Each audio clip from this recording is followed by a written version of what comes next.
Hello students, welcome back to my channel Chem Edge by Geet. I am Geet, your chemistry supporter, helping you to master chemistry for different competitive exams like JEE, NEET and boards. As we all know, board exams are approaching, so previous year board exam questions plays a very important role at this time.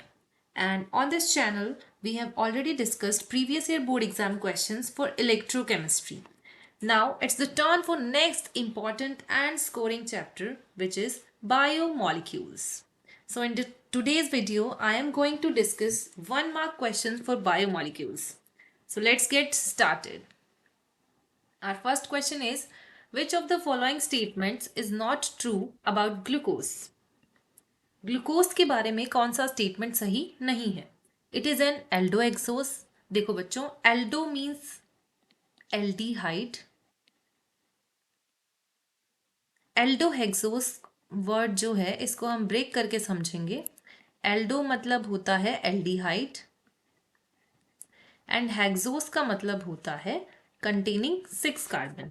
सो क्या हम glucose के बारे में ये बात जानते हैं? Glucose is aldohexose. तो yes, it is true, but the question is asking not true. तो ये तो ट्रू हो गया. On heating with HI it forms N-hexane. तो yes, it forms N-hexane. It is the reaction which we used to predict the structure of glucose, in which N-hexane suggests that there are 6 carbons connected in straight chain.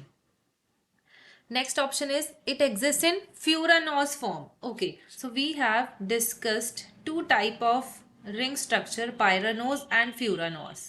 Okay, about glucose, if we talk about glucose, pyranose means 6 carbon ring structure and furanose means 5 carbon, यानी कि 5 membered ring को हम फ्यूरानोस कहते हैं and 6 membered carbon की chain को हम पायरानोस कहते हैं. तो ग्लूकोज इज C6H12O6. तो यहाँ पे 6 कार्बन है, इसीलिए ये फ्यूरानोस फॉर्म गलत लिखा है यहाँ पे. तो it is not correct about glucose. It does not give Schiff's test. देखो बच्चों, स्किफ टेस्ट का मीनिंग क्या होता है? एल्डिहाइड जो ग्रुप है वो स्किफ टेस्ट देता है, ठीक है. और अगर मैं ग्लूकोज के स्ट्रक्चर की बात करूं तो ग्लूकोज में एल्डिहाइडिक ग्रुप होता है, ठीक है. यहाँ पे हम ड्रॉ कर लेते हैं. लाइक मैं आपको बताऊं, स्टार्टिंग में ही क्या होता है, ग्लूकोज के स्ट्रक्चर में CHO लगा होता है, that is aldehydic group. And despite the presence of aldehydic group it does not give Schiff test, because यहाँ पे जो OH प्रेजेंट होता है, this OH will form a ring structure by attacking on this carbonyl carbon, ठीक है. जिस वजह से ये लॉक हो जाता है, आप कह सकते हो ब्लॉक हो जाता है, and it does not give Schiff test. तो ये स्टेटमेंट भी एकदम सही है, ठीक है. सेकेंड क्वेश्चन पे आते हैं. असर्शन दिया हुआ है हमें, all naturally occurring alpha amino acids except glycine are optically active. बच्चों, दिस इज ट्रू स्टेटमेंट, ठीक है. ट्रू क्यों है? देखो, अगर आपको मैं बताऊं, अल्फा अमीनो एसिड्स हम लोग एनसीईआरटी में पढ़ते हैं, अराउंड 20 के आसपास होते हैं हमारे अमीनो एसिड्स नेचुरली अकरिंग जो होते हैं. उसमें जो ग्लाइसिन है, this is the first amino acid. आपने देखा होगा, इसमें अमीनो एसिड में हम लोग क्या करते हैं, कार्बन के चारों तरफ, एक तरफ आप देखोगे COH लगा होता है, एक तरफ NH2 लगा होता है, एक तरफ H एंड एक तरफ H. This is called glycine. Okay, तो ग्लाइसिन में 2H होने के कारण this carbon is not chiral, और we can say that it is achiral, ठीक है. ए कायरल होने के कारण this is not optically active, ठीक है. तो ये स्टेटमेंट एकदम ट्रू है. So most naturally occurring amino acids have L configuration. तो this statement is also true. ये स्टेटमेंट ट्रू है कि जो हमारे नेचुरली अकरिंग अमीनो एसिड्स हैं वो मोस्टली L कॉन्फिगरेशन में होते हैं, बट उनका L कॉन्फिगरेशन उनका स्पेशियल अरेंजमेंट बता रहा है, ठीक है. It is telling us about spatial arrangement of the atoms, ठीक है. इसका ऑप्टिकली एक्टिव या इनएक्टिव होने से कोई लेना देना नहीं है, ठीक है. तो इसका मतलब असर्शन हमारी ट्रू हुई, रीजन भी हमारा ट्रू होता है, but reason is not the correct explanation of the given assertion, ठीक है. नेक्स्ट क्वेश्चन की तरफ चलते हैं. Which of the following are or is example of denaturation of protein. देखो बच्चों, डीनेचुरेशन ऑफ प्रोटीन में क्या होता है, अगर मैं सिंपल शब्दों में बात करूं तो हमारे प्रोटीन कई टाइप्स के होते हैं. आपने पढ़े होंगे, primary, secondary, tertiary and quaternary. हमारे 4 टाइप्स के प्रोटीन होते हैं. होता क्या है, जो ये हायर ऑर्डर प्रोटीन है, ये जब 1 डिग्री यानी primary is the only type of protein that remain intact, ठीक है, जो एज इट इज रह पाता है डीनेचुरेशन ऑफ प्रोटीन होने के बाद भी, ठीक है। तो सबके सब आप कह सकते हो डायरेक्टली किस में कन्वर्ट हो जाते हैं, 1 डिग्री, यानी हम कह सकते हैं प्राइमरी प्रोटीन में, ठीक है। तो आपको सिंपल बिल्कुल डायरेक्ट एनसीईआरटी में आपको चीजें मिलेंगी। कोगुलेशन ऑफ एग वाइट भी इसका एग्जाम्पल है एंड कर्डलिंग ऑफ मिल्क भी इसका एग्जाम्पल है। ये तो मैं आपको एक कह सकते हो आप एडिशनल इन्फॉर्मेशन बता रही हूँ, जिसमें अगर डीनेचुरेशन ऑफ प्रोटीन मान लो 1 मार्क में आ भी जाता है तो आप लिख सकते हो कि उसमें क्या होता है, जो हायर ऑर्डर प्रोटीन्स होते हैं like secondary, tertiary and quaternary proteins, ये सब किस में कन्वर्ट हो जाते हैं, प्राइमरी में, ठीक है। नेक्स्ट हम बात करते हैं, तो इसमें डी ऑप्शन आ जाएगा बच्चों, बोथ ए एंड बी, ठीक है। नेक्स्ट बात करते हैं, nucleotides are join together by. देखो यहाँ पे 4 ऑप्शन है, मैं चारों के बारे में आपको थोड़ा थोड़ा बता दूंगी। वैसे इसका आंसर है फोस्फोडाइएस्टर लिंकेज। अब फोस्फोडाइएस्टर लिंकेज इसका आंसर क्यों है, पहली बात तो ये होती है। तो व्हाट आर न्यूक्लियोटाइड्स, अगर किसी को नहीं पता है कि न्यूक्लियोटाइड्स क्या होते हैं तो मैं आपको बता देती हूँ। न्यूक्लियोटाइड्स आप कह सकते हो कि न्यूक्लिक एसिड का बिल्डिंग ब्लॉक होते हैं, ठीक है। मोनोमर होता है न्यूक्लिक एसिड का, न्यूक्लियोटाइड्स एक दूसरे से जुड़ते चले जाते हैं, जुड़ते चले जाते हैं। जैसे पॉलीमर में होता है मोनोमर जुड़ते जाते हैं एंड पॉलीमर बन जाता है, उसी तरीके से न्यूक्लिक एसिड का बिल्डिंग ब्लॉक हमारा क्या होता है, न्यूक्लियोटाइड होता है, ठीक है। ओके, अब अगर बात करते हैं फोस्फोडाइएस्टर लिंकेज की, तो न्यूक्लिक एसिड को बनाने के लिए न्यूक्लियोटाइड लगते हैं। न्यूक्लियोटाइड में हमारी 3 चीज़ें होती हैं, उसके बारे में भी बात करेंगे हम लोग, यहीं बता देती हूँ चलो आपको। न्यूक्लियोटाइड्स यहाँ पे लिख लेते हैं, न्यूक्लियोटाइड्स क्या है, ठीक है। तो न्यूक्लियोटाइड जो है इसमें 3 चीज़ें मैं आपको एक्सप्लेन कर रही हूँ यहाँ पे। It is the combination of 3 things, that is 1 is pentose sugar, ठीक है। सबसे पहली चीज़ इसमें जो होती है पेंटोज शुगर होती है। नेक्स्ट होता है nitrogenous heterocyclic base, heterocyclic base. And third हमारा होता है इसमें फोस्फोरिक एसिड, ठीक है। क्या होता है बच्चों इसमें, फोस्फोरिक एसिड, ठीक है। चलिए हम थोड़ा स्क्रीन को बड़ी कर लेते हैं, देखिए। हाँ जी, तो ये 3 चीज़ें होती हैं इसमें न्यूक्लियोटाइड में, pentose sugar, nitrogenous heterocyclic base and phosphoric acid. तो यहाँ पे हमारा जो लिंकेज होता है that is called phosphodiester linkage, उसमें क्या होता है, 5th पोजीशन आप लिख सकते हैं इसको, 5 phosphate group, 5 phosphate group of 1 nucleotide. और ये किससे जुड़ता है, 3 hydroxyl group, 3 hydroxyl group of pentose sugar, ठीक है। पेंटोज शुगर का 3rd हाइड्रोक्सिल ग्रुप और फोस्फेट ग्रुप 5th कार्बन से जुड़ता है, ठीक है। तो 5-3 लिंकेज होता है बेसिकली इसमें, आपको ये ध्यान देना है ओनली, ठीक है। अगर मैं बाकी ऑप्शंस के बारे में थोड़ा बताऊं तो ग्लाइकोसिडिक लिंकेज सिंपल आपको ध्यान रखना है, ये कार्बोहाइड्रेट्स में होती है, कार्बोहाइड्रेट्स। पेप्टाइड लिंकेज आपकी किस में होती है, अमीनो एसिड्स में होती है, ठीक है, अमीनो एसिड्स में। एंड हाइड्रोजन बॉन्डिंग किस में होती है, तो ये आपके होती है डबल हेलिक्स डीएनए में, ठीक है, डबल हेलिक्स डीएनए में मिलती है। नेक्स्ट क्वेश्चन की तरफ चलते हैं। Scurvy is caused due to deficiency of, बच्चों ये क्वेश्चन बहुत बार पूछा जाता है, दिस इज वेरी इंपॉर्टेंट। छोटा सा क्वेश्चन है, स्कर्वी डिजीज जो है वो किस एलिमेंट के डेफिशिएंसी के कारण होती है, ओके। तो it is simply ascorbic acid, ठीक है। आपको इसकी जगह पे विटामिन सी भी मिल सकता है ऑप्शन में, तो बात एक ही है, आप विटामिन सी टिक करें या फिर एस्कॉर्बिक एसिड टिक करें। बाकी भी मैं आपको थोड़ा बता देती हूँ, विटामिन B1 के डेफिशिएंसी की वजह से जो हमारी डिजीज होती है दैट इज बेरी, ठीक है। एंड विटामिन B2 की वजह से होती है हमें केलोसिस, ओके। एंड ग्लूटामिक एसिड की वजह से एज सच कोई डिजीज नहीं होती, ये चीज़ ही अलग है, ये ऑप्शन ही थोड़ा ऑड वन आउट दिया हुआ है आप लोगों को, ठीक है। नेक्स्ट क्वेश्चन की तरफ चलते हैं। असर्शन फर्स्ट रीड करो, vitamin D can not be stored in our body. देखो बच्चों, विटामिन के बारे में छोटी सी बातें आपको बता देती हूँ, नॉट ओनली दिस क्वेश्चन, कोई भी क्वेश्चन विटामिन से रिलेटेड आपको मिलता है तो आपको क्वेश्चन सही जाएगा, बताती हूँ आपको। विटामिन आर ऑफ 2 टाइप्स, ठीक है। Fat soluble and water soluble, fat soluble होती हैं कुछ एंड कुछ होती हैं वाटर सॉल्युबल।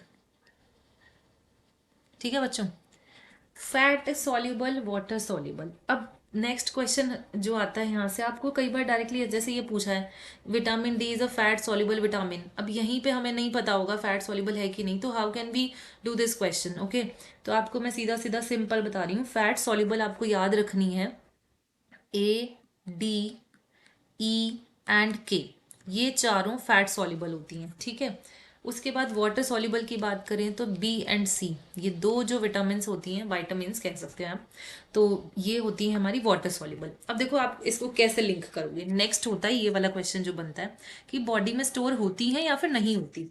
तो देखो फैट हमारी बॉडी में स्टोर रहता है, ऐसा तो है नहीं कि एक ही दिन में हमारी बॉडी का फैट चला जाएगा, हमें बहुत मेहनत करनी पड़ती है फैट को लूज करने के लिए ना, एक दिन में नहीं जाता है। तो फैट बॉडी में है, तो जो विटामिन फैट के अंदर है वो बॉडी में रहेगी। ठीक है, तो these are stored in our body. Okay, ठीक है। अब ये वाटर सॉल्युबल है, वाटर वाटर तो डेली मतलब लाइक हम लोग यूरिन पास करते हैं, तो यूरिन के थ्रू ये विटामिन डेली हमारी बॉडी से रिमूव एक्सक्रीट आउट होती रहती हैं। ठीक है, तो these are not stored in our body. Simple सा लॉजिक है, जो फैट में सॉल्युबल होगी वो हमारी बॉडी में स्टोर रहेगी, क्योंकि फैट हमारी बॉडी से एक रोज की रोज तो बाहर जाता नहीं है। ठीक है, तो इसीलिए सिंपल तरीके से याद रख सकते हैं आप लोग। तो अब हम क्वेश्चन को देखने के लिए रेडी हैं। Vitamin D can not be stored in our body, गलत बात है, विटामिन डी तो स्टोर हो सकता है।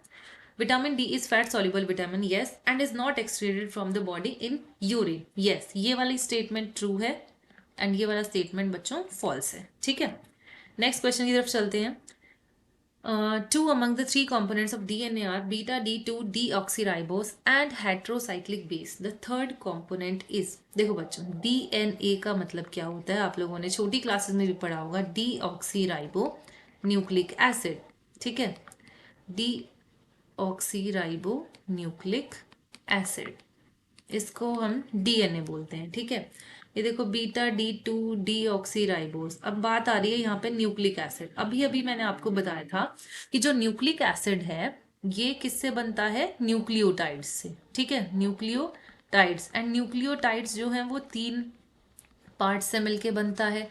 फर्स्ट क्या था हमारा, शुगर थी, पेंटोस शुगर। सेकंड था nitrogenous heterocyclic base, and third क्या था बच्चों, क्वेश्चन में थर्ड कंपोनेंट ही पूछा है, बताइए बताइए फटाफट से, फोस्फोरिक एसिड। ओके, तो ये हमारा थर्ड कंपोनेंट रहेगा फोस्फोरिक एसिड। देखो आप एक ही क्वेश्चन की मदद से, एक ही डेटा के हिसाब से कितने सारे क्वेश्चंस आप लोग सॉल्व कर पा रहे हैं। ठीक है, नेक्स्ट देखते हैं। Which functional group of glucose interact to form cyclic hemiacetal leading to the pyranose structure, ये बच्चों हमने फर्स्ट क्वेश्चन में ही किया था, बताइए फटाफट आंसर। हम लोगों ने एल्डिहाइड ग्रुप और किसको लिंक किया था, हाइड्रोक्सिल ग्रुप को किया था, 4 वाले को या 5 वाले को, याद करें फटाफट से, देखें बताएं फटाफट से। C4 और C5, ठीक है, दिमाग पे जोर डालो। C5 था कि C4, C5 is the correct answer, very good. ठीक है, बहुत ही सिंपल सी चीज़ है बच्चों, आप आराम से याद रख सकते हो, कोई प्रॉब्लम नहीं है इसमें, इजी सा स्ट्रक्चर होता है ग्लूकोज का। यहाँ पे CHO लगा दो, यहाँ पे CH2OH लगा दो। ठीक है, यहाँ पे OH, OH, H, OH, अब ऑपोजिट लगा दो, यहाँ पे H, यहाँ पे OH, यहाँ पे H, यहाँ पे H। ठीक है, फिर आप लोग को पता होगा नंबरिंग भी आप कर सकते हो, यहाँ से 1 2 3 4 and 5 6। So this oxygen will attack on this carbon, आप इसको ओपन करके अच्छे से समझ सकते हैं इस तरीके से। ठीक है, नेगेटिव पॉजिटिव, एंड इस तरीके से हमारे पायरेनो स्ट्रक्चर का फॉर्मेशन होता है, तो हमारा ऑप्शन करेक्ट हो जाएगा बी। ठीक है, नेक्स्ट चलते हैं। Uracil base is present in DNA, देखो बच्चों डीएनए की बात आती है तो ये हमेशा आपको याद रखना है, डीएनए के लिए क्या होते हैं, इसमें जो बेसेस होते हैं, जो हम बेस यूज करते हैं वो यहाँ पे होते हैं 4। ठीक है, ए होता है, जी होता है, सी होता है और टी होता है। ठीक है, इनके जो नाम है वो मैं आपको यहाँ पे बता देती हूँ, इनको हम बोलते हैं एडेनिन, ठीक है, guanine, cytosine and thymine. Okay, so these are the bases present in DNA.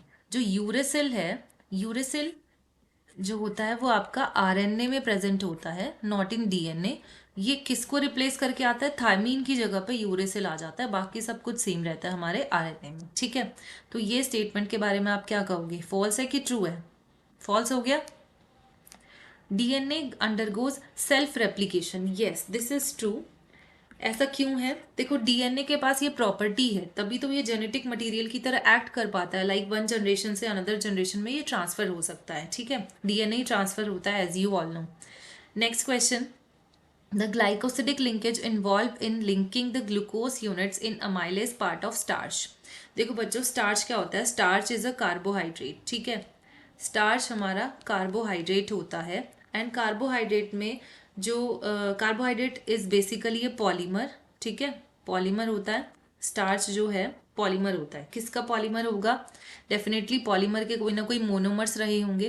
तो जो इसका मोनोमर होता है वो हमारा अल्फा डी ग्लूकोज होता है, ओके। और मैंने आप लोगों को अभी थोड़ी देर पहले बताया था कि कार्बोहाइड्रेट्स में कौन सी लिंकेज होती है। बताइए बताइए, कमेंट करें कौन सा लिंकेज होगा।